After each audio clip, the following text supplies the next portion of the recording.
Angie, video 8, and this is a quick recap really, because incredibly we've done 7 videos. We started with getting started, the considerations before someone goes out and starts exercising. We've been through the upper and the lower and the abdominal. Yeah. Anything else that people should be thinking about? Well, like we did, I think it was in video 2, we did the warm-up of the dynamic stretches. Yeah. Just want to reiterate the real importance of warming up your body, making sure it's prepared for these larger movements that we're going to be doing. In addition to that, also really need to cool down. You need to bring your heart rate down to resting heart rate. There's nothing worse than having your heart racing for longer than it needs to be, and you'll be amazed what it does to your body. How long does that take?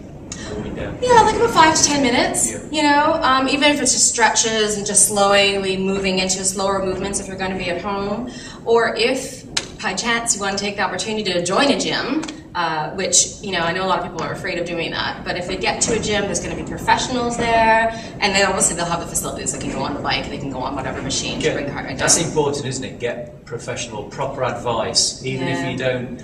Even if you can't afford to join a gym or leisure centre, it's actually go and meet with them and get some professional advice to give you the confidence that you know, to be assured that you're doing the right thing. Exactly. And you know, this industry evolves so much, so we all have kind of schools of thought that might be a little bit outdated at this stage, and so it's good to just get refreshed and figure out what's actually going on in industry, and maybe there's some new things you can learn that might be even more fun than what you've been doing before.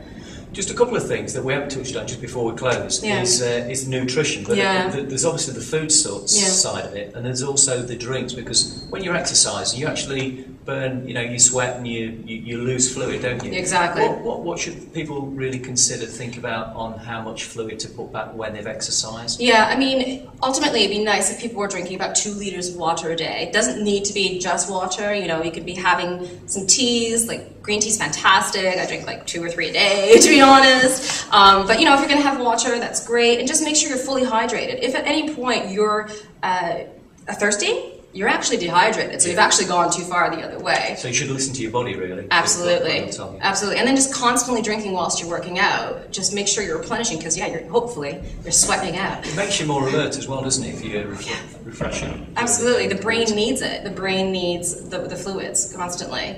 And then of course, in terms of nutrition, if it's weight loss and management that you want to do, it's actually 70% of your effort needs to be put into what you're putting in your body. Exercise is important, obviously, it's my livelihood. But so is what you're putting in to make sure that it's nice, clean, healthy food, not just processed. Angie, that's been great. Thanks ever so much for your time. No problem, my pleasure. This series of videos, really appreciate it. That was great. Thank you very much.